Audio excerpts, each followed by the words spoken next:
Okay, so next film on our list, I've just mentioned it, The Iron Claw, which is directed by Sean Durkin. It stars Zac Efron, Jeremy Allen White, Harris Dickinson, Maura Tierney, Stanley Simmons, and Holt McAnally. This is about some guys that were wrestlers in the 80s. Was it in the 80s? 70s, 80s? Yeah, late 70s, mid-80s to mid-80s kind of period. Tragic story. Very, very sad. They seem to, it was that sad that, after the fact, people in real life said there was a curse, some sort of curse on the family. I didn't know anything about these guys whatsoever until this film came out. You filled me in a little bit on it, being such a wrestling fan. So you're much more qualified to take over at this point and tell us about this movie. Yeah, so it's about the Von Erich family, basically, which I must laugh. Some of the kind of press for the film and the PR and people talking about it online talk about them as in they're one of the most famous families in wrestling. They're not really. They are a famous family in wrestling, but they mainly wrestled in the Southern Territories in America back when wrestling was in the territories. So they've become famous over time because of the tragedy, but they weren't the Hart family or something like that. Really the most famous families of wrestling, but they're a big, well-known family, especially in the southern states. And wrestled people like Ric Flair, which people would know, and people like that. Anyway, the story is basically about the Von Erich family, which is the most tragic story in wrestling. That there is the dad who brings up their 4, 5, 6 sons or whoever into wrestling over time. I mean, one of them is supposed to go and do I can't remember what sport, but some sport in the Olympics, but the Olympics of course got cancelled. The Americans refused to go to the Olympics because it was Russia. But at the height of the Cold War. So he comes back and joins wrestling as well. But all of them get involved in wrestling somehow or another. Because the dad was a wrestler first. Because their dad was a wrestler, but the dad never achieved the goal of becoming world champion, which he always wanted. So his whole thing is, one of my sons will become a world champion on behalf of the family. Now, the dad's a bastard. There's no two ways about it. I hear people going, he didn't seem that much of it. He was, to me. I mean, the way he behaves. I mean, he sits there at the dining room table, which probably people have seen in the trailer, going, you're my favourite, you're my second favourite, you're my third favourite, etc. But that can all change. It's like, you don't... you know what I mean? Putting them in competition with one another. Like. Yeah, it treats them like crap. Nothing's ever good enough. He has his favourites, etc. He's just not a nice man. Very, very, very old school southern states kind of father, distant, cold, etc.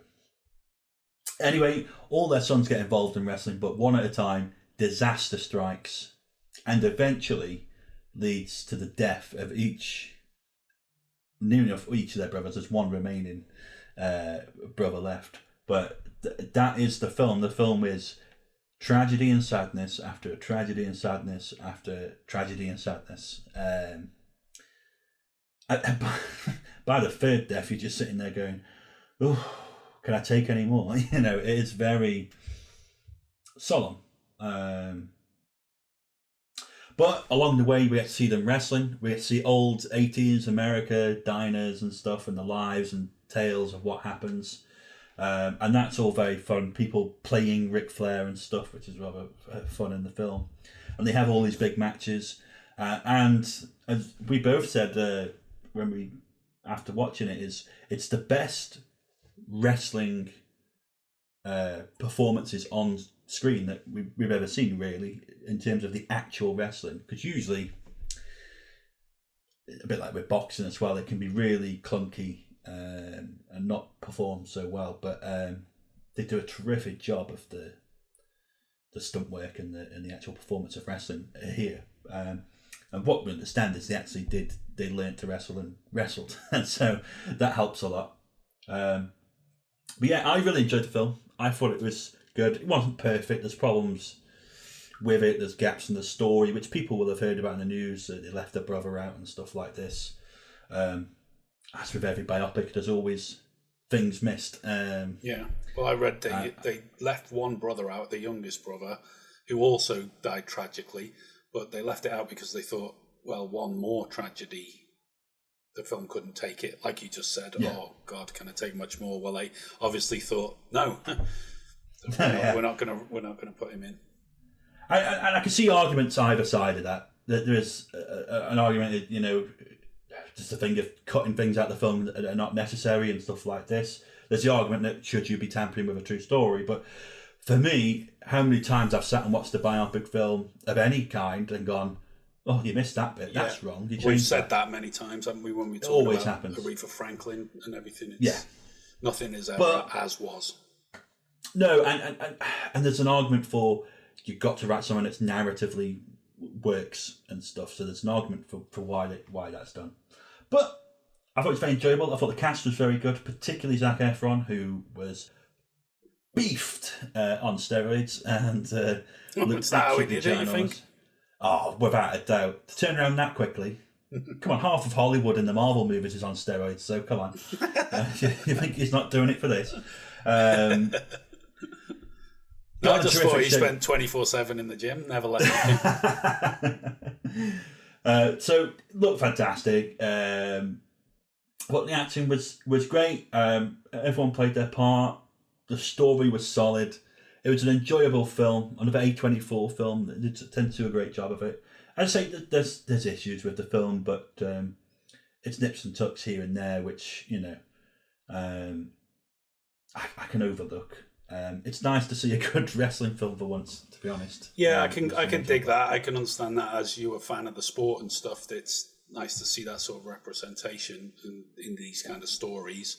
Which begs the question: what we're going to see next? The Hulk Hogan story, the Macho Man Randy Savage story. It's bound to be some that'll be in the pipelines after this. But there's supposed to be a Netflix series coming out. I think it's Netflix, which is Vince McMahon versus the United States government, the steroid trial. Now that would be interesting. Okay, I'll take your word for that. I mean, for me, I wasn't as invested in it. Obviously, just not really having had. Been a big fan of wrestling, really. As you know, my wrestling viewing over the years is very cursory. I watched a little bit when I was a kid, back in the Hulk Hogan era, that sort of thing. But never really much, never got into it like others do.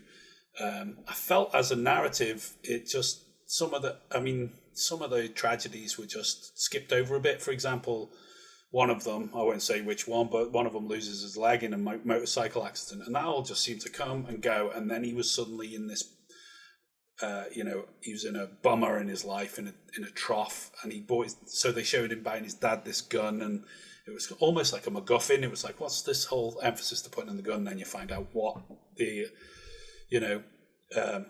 what it was all about afterwards. And yeah, it's tragic, but I didn't really feel that sad about it all and I felt like I should have done.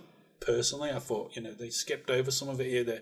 I just felt like the filmmaking now was the beats and the flow of it all didn't quite match for me. But as you've said, the wrestling sequences were fantastic. Ironically, very realistic. But yeah, I mean, I'm glad you enjoyed it, mate. That's all that matters to me. But there we go. Iron Claw. Iron Claw. Thumbs up from you, I imagine.